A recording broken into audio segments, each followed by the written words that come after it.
মঠবাড়িয়া বাজারে ৭টি বিশাল কোরাল ঘিরে হুলস্থুল, সস্তায় পেয়ে ক্রেতাদের উপচে পড়া ভিড়। প্রতিবেদক সাইফুল ইসলাম। মঠবাড়িয়া বাজারে আজ এক অভূতপূর্ব দৃশ্যের অবতারণা হয়েছে। সাধারণত সামুদ্রিক বা নদীর কোরাল বাজারে দেখা গেলেও একটি পুকুরে ধরা পড়া ৭টি বিশাল আকৃতির কোরাল মাছকে কেন্দ্র করে পুরো বাজারে চাঞ্চল্য সৃষ্টি হয়।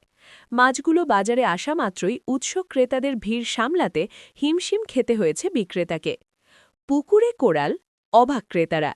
সাধারণত কোরাল মাছ লোনা পানি বা নদীর মোহনায় পাওয়া যায়, কিন্তু মঠবাড়িয়ার স্থানীয় একটি পুকুর সেচে এই ৯টি কোরাল মাছ ধরা পড়ে।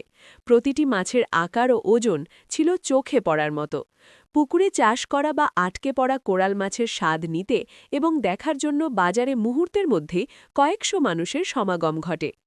দাম কম হওয়ায় কাড়াকাড়ি। মাছ বিক্রেতা জানান, মাছগুলো দ্রুত বিক্রি করার তাগিদে এবং সাধারণ মানুষের নাগালের মধ্যে রাখতে তুলনামূলক খুব অল্প দামে বিক্রির ঘোষণা দেন। এই খবর ছড়িয়ে পড়লে ক্রেতাদের মধ্যে হুড়োহুড়ি শুরু হয়ে যায়। ক্রেতাদের ভিড় এতটাই বেশি ছিল যে বিক্রেতা ওজন দেওয়া এবং টাকা বুঝে নিতে হিমশিম খাচ্ছিলেন। বাজারের চিত্র। বাজারের অন্যান্য মাছের চেয়ে আজ সবার নজর ছিল এই ৯টি কোরালের দিকে। বিক্রেতার ভাষ্য। মাছ বিক্রেতা বলেন, আমি আশা করি নাই এত মানুষ একবারে ভিড় করবে। পুকুরের তাজা কোরাল সচরাচর পাওয়া যায় না, তাই অল্প দাম শুনে সবাই একবারে কিনতে চেয়েছিল। ৯টি মাছ মুহূর্তের মধ্যেই বিক্রি হয়ে গেছে। ক্রেতারা জানান, বর্তমানে মাছের যে চড়া দাম, সেই তুলনায় এত বড় কোরাল মাছ সস্তায় পেয়ে তারা আনন্দিত, যদিও ভিড়ের কারণে অনেককে খালি হাতেও ফিরতে হয়েছে।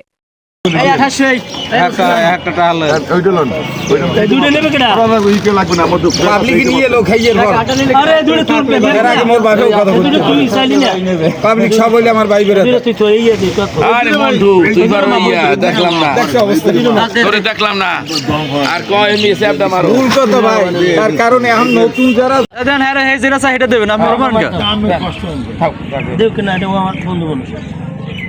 আমি যেটা কল হেডি 683 টাকা দাম হয়েছে। 2735 কত টোটাল? 1427